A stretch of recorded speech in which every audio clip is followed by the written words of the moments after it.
Hello, I'm Theadore Raccoon, and conventions, they're one of my favourite bits of the furry fandom, and I'm not going to lie, they're quite expensive, and you want to make sure that when you go to one, that you can get the most out of it. So I thought I'd grab Regdeh and Theodore, and we'd get you some tips and advice on how to make the most of a furry convention.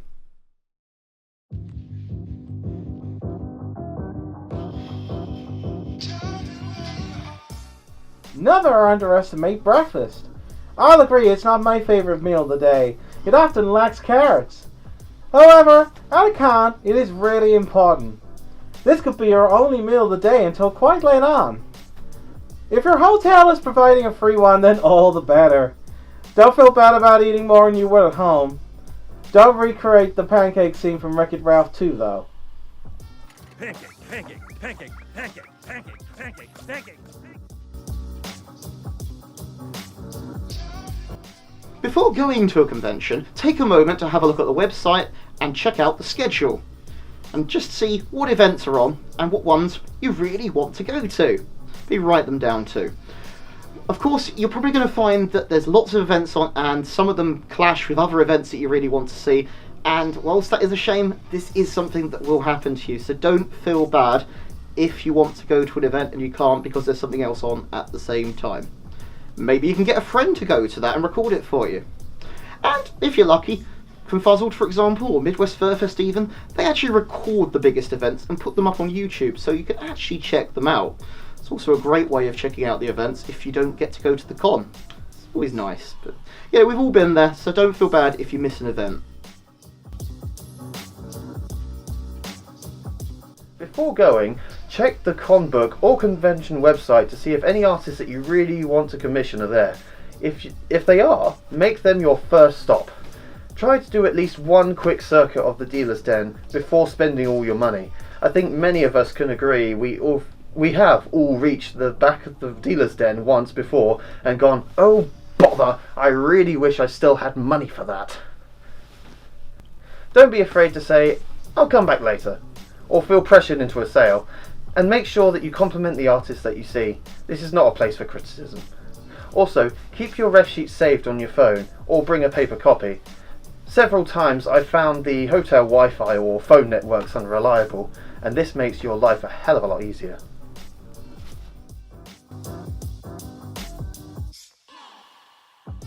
Sometimes the best moments at a fur convention are actually when you're not doing anything at all.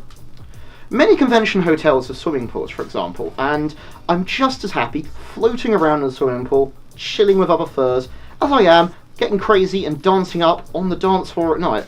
Trust me though, you don't want to see videos of me dancing, it's really bad.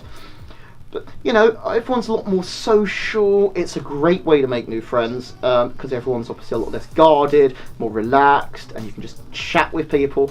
And even if the hotel doesn't have a swimming pool, you know, there's always the bar area, or a nice quiet area in a lobby, and you'll just find it so social. You might even play some card games, maybe if you've got a Nintendo Switch, you can chill out and just play some games with people, break the ice a little. But yeah, chilling out at a fur convention is one of the best bits, because you just get to meet people that way, and it's really, really fun.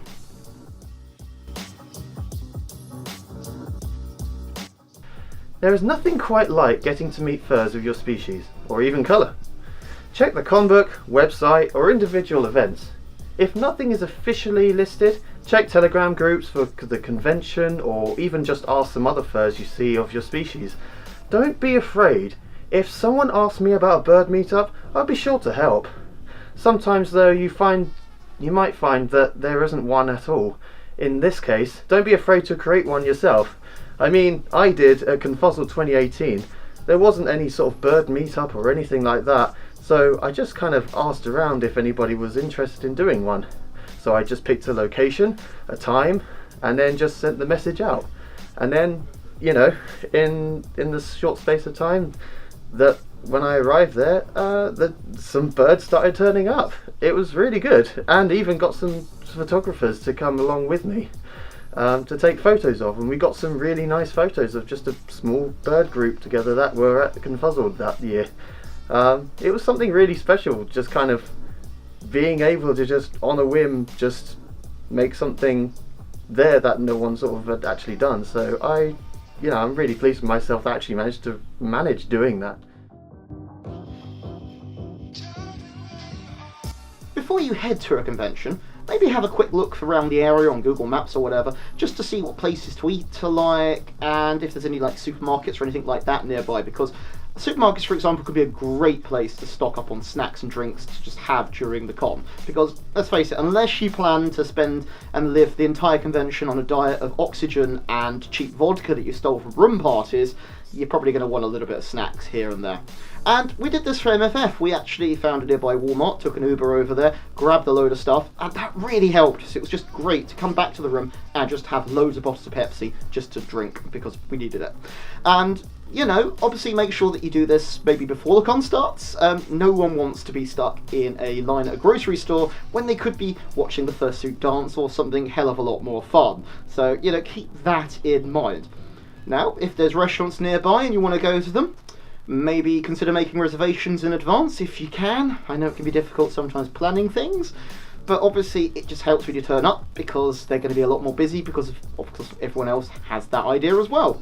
And it goes without saying, but don't turn up to the restaurant 10 minutes before they shut with a group of 16 people, because, that's just unfair on the staff at the restaurant, and it's just not fun for anyone, is it? But also, you might find that the hotel allows you to order in pizza. Most of them seem to be okay with people having takeaways in. But keep in mind that you're probably going to have to eat this in your room, which isn't a bad thing, but, if you're socialising with people, how many people do you want in your room, and do you want pizza near your fursuit? Pizza. Still, of course, the convention might itself have some meal deals. Confuzzle has some great meal deals, for example. They're definitely worth checking those out. So, do have a look at what the hotel's offering as well. It's not always expensive to eat at the hotel during a convention.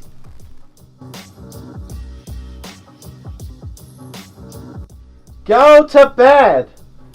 We've all done it.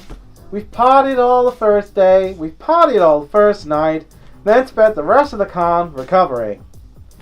It's a great way to have a crappy con, believe me. Even if it's just for a few hours to wake up, crawl downstairs for breakfast, then crawl back up again for sleep for a few more hours, sleep will really improve your con experience. Great. Now I sound like my mom. So there we go. That is how to get the most out of the Furry Convention. Got some tips and advice of your own? Drop it in the comments below. I'll check it out.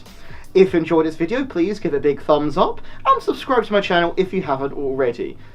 Please feel free to support me on Patreon. I've got a link in the description for that below. Otherwise, I'll see you all next time. Bye! Also, keep your ref sheet saved for hoops. I'm gonna save it for hoops, yeah? Yeah, best save for hoops. So there we go. That's some advice on things to do when you go to a furry. I'm doing Scatman now. On iTunes now.